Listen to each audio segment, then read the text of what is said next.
Okay, Year 10. Here is topographic map of Shoal Bay, and we're going to look at grid references and area references, and we also might throw in there latitude and longitude. So, the first thing, it's something you must, well, always be aware of course, is along the outside you'll see two sets of numbers. Okay, down the side 77 through to 80, and along the top 20 through to 26. The other numbers that you'll notice are in blue. Okay, 32 degrees 43 minutes, 32 degrees 45 minutes. Okay, and up the top, maybe a bit unclear for you, but it's 152 degrees and 10 minutes. Okay, over on this side 152 degrees 12 minutes. So we have here firstly obviously the position in the world by latitude and longitude. We also have, for the purposes of our map, a grid reference which has been given in order for us to find different things on this topographic map.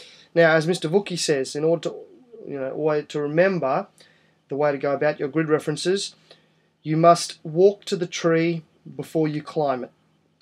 I'll say it again, you must walk to the tree before you climb it. So, if we give a practical example of that, if we look at the question number 5, what is the height of Glover's Hill in area 2178? Okay, they give us a few options here. So, this is an area reference, okay, and we're going to look at 2178. So, when we have a look, we walk to the tree, 2178, okay, at this point here. Now, for an area reference, we are talking about this square right here, okay, so 2178. When we talk about area references, always the square, you could say, to the northeast of the point that you're given. So it's in here, and you can see there's Glover's Hill. Okay, a little bit unclear, we might focus in a little bit closer, okay, on our map. Okay, there's Glover's Hill right there. Okay, and we're going to have a look at the height. Now, it says here, it's asking about the height of Glover's Hill. This is where we use our skills in contour maps. Okay, and it may not be able to make it out too clearly, but that says 40 meters. We also have on our, over on the other side, our contour interval is written for us, it's 10 meters. So for every line, okay, it's 10 meters, so we just need to count up. So 40, 50, 60, 70, 80, 90, 100, 110, 120.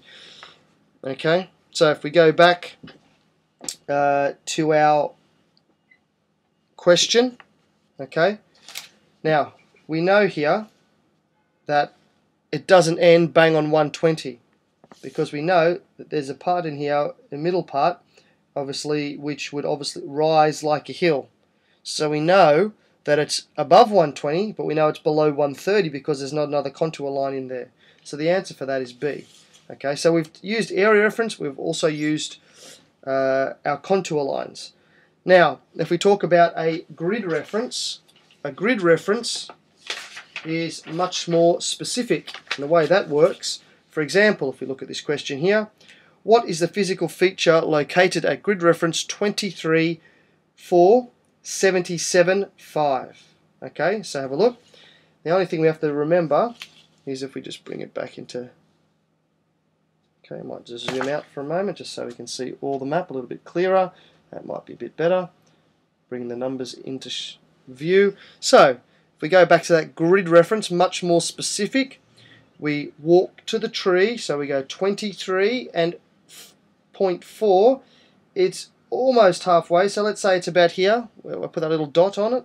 So 23.4, and then we do 77.5. So now we climb the tree. 77, there's the 77 line, 77.5. So bang, basically there, okay, where I put that little dot. Now, the question is asking what is the physical feature located at grid reference 23.4.77.5. Now, we've obviously got these little dots here. That's when we go across on this side to our key.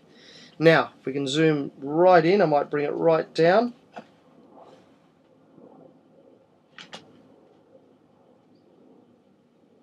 let it focus. And it says here, maybe you can't make it out, it says right here with these little spotty things here, intertidal flat, and beside it also says sand. So if we go back up and we have a look where we are in sand. So with the question, 6B, sand. So that's an example of where we've used the key plus the grid references in order to come up with the correct answer. In the previous one we looked at the area reference as well as contour lines. So you can sort of see how all these skills need to be used in conjunction with one another in order to answer a question.